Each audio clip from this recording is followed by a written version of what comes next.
দর্শক শুভেচ্ছা। ক্ষমতা নাকি জনতা, আপনি কোন পক্ষে? আমি কিন্তু সাধারণ মানুষের মতামত শুনতে আজকে এসেছি রাজধানীর খিলগাঁও এলাকায়। আমি আসিফ সুমিত, একুশে টেলিভিশনের নিয়মিত আয়োজন জনতার কথা অনুষ্ঠানে সমসাময়িক ইস্যুতে তুলে ধরব সাধারণ মানুষের মতামত। আমাদের প্রত্যাশা দেশে শক্তিশালী গণতন্ত্র, আমরা চাই সরকারকে সহায়তা করতে। দর্শক, সম্প্রতি লটারির মাধ্যমে 64 জেলার এসপি বদলি করার সিদ্ধান্ত নিয়েছে সরকার। মূলত শুধু এসপি বদল করলেই একটি ভালো নির্বাচন সম্ভব কিনা সাধারণ মানুষ কি মনে করেন জেনে নেব তাদের কাছ থেকে। জুলাই আগস্টে যারা খুন করেছে, গুম করেছে, ওরা যাতে ওই পুলিশগুলো যাতে না আসে, ওদেরকে ওএসডির মাধ্যমে বসায় রাখতে হবে।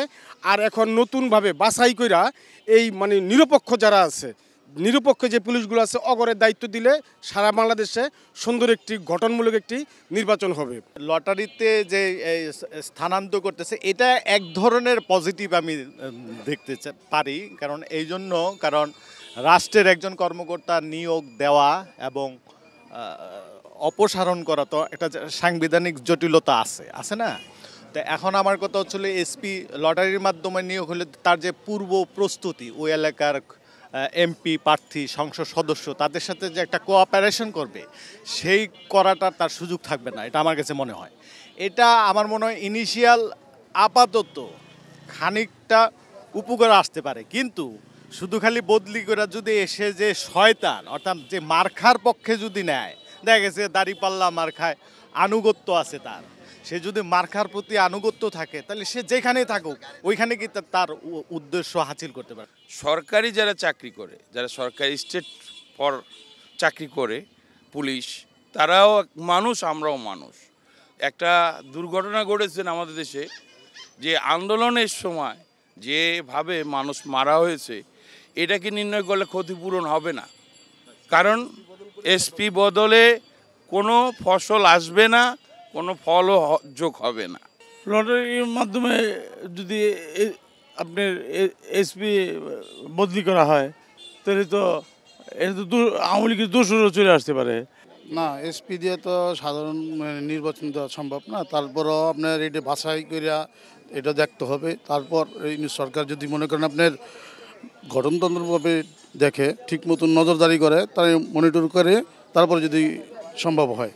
সরকার যদি বুঝা বা চিন্না যদি বদল করে, তাইলে ঠিক হইতে পারে। শুধু এসপি বদল করে হবে না, থানার আন্ডারে যারা ওই ওসি, দারোগা, সিপাই, এদেরকে বদলি করতে হবে। খালি এসপি না, জেলা প্রশাসক থেকে শুরু করে ইউনো সবাইকে বদলি করা উচিত। না, শুধু এসপি পরিবর্তন সম্ভব না, সাথে সাথে আরও ওনার সাথে আছে কর্মকর্তা, ডিআইজিএসি, এসপি, ডিসি, যা সিনিয়র ইয়েতে আছে, ওদের সবাইকে সংগঠিতভাবে ইয়ে করা সম্ভব। লটারির মাধ্যমে সেটা সম্ভব না ভাইয়া। এগুলো আওয়ামী লীগের গুলোই আসবে, ঘুরে ফিরে ওরাই আসবে না। শুধু এসপি বদলি করেই নির্বাচন সুস্থ করা যাবে না। অনেক ধন্যবাদ আপনাকে। দর্শক, আপনারা শুনছিলেন সাধারণ মানুষের প্রতিক্রিয়া। এবার আরেকটি প্রসঙ্গে আমরা সাধারণ মানুষের কাছে যেতে চাই। গত 15 মাস ধরে এই সরকার দায়িত্ব পালন করছে। নিত্যপণ্য নিয়ে সাধারণ মানুষের হাসপাস সবসময়ই ছিল। এই 15 মাসে এই নিত্যপণ্যের দাম এই সরকার নিয়ন্ত্রণ করতে পেরেছে কিনা জেনে নেব তাদের কাছ থেকেই। জিনিসপত্রের দাম বাড়ছে, এই পর্যন্ত নিয়ন্ত্রণ করতে পারে নাই। কিসের জন্য করতে পারলো না? কারণটা কি? এই পর্যন্ত একটা সিন্ডিকেট ভাঙতে পারলো না। এটার কারণটা কি? সরকারের কাছে আমরা এটার জবাব চাই। আমাদের জিনিসপত্র দেয়, সরকারি জিনিস সব কমাতে পারে নাই।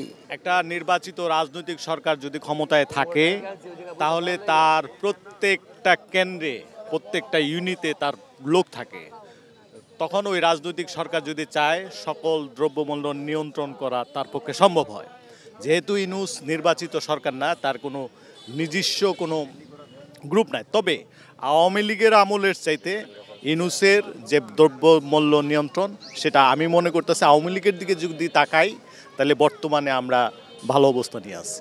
না, সরকার কোনো দাম নিতে পারতেছে না। সেটা সিন্ডিকেট যতদিন না আসবে, এতদিন কোনো দাম কমানো সম্ভব হবে না। আগে যে আওয়ামী লীগ সরকার ছিল, এটা অনেক দাম আছিল, ইউনূস সরকার হওয়ার পরে সাধারণ কিছুটা কম, কিন্তু আলুর দামটা একটু কম আছে। এই পর্যন্ত 15 মাস ধরে সরকার আসছে, এই পর্যন্ত দাম সরকার কমাতে পারে না, দাম কিছু কমাতে পারে নাই। সব কিছু দাম বাইরে গেছে। ইচ্ছা করতো তাহলে কিছু কমাতে পারতো, এরকম চেষ্টা করে নাই সাধারণ লোকের ঘরের জন্য। সর্বোচ্চ দাম কাকা, কিছু জিনিসপত্র আছে অনেক আপনার বাড়ছে, আবার কিছু জিনিসপত্র আছে মোটামুটি ধরনের মানুষের কেনার ভিতরে আছে।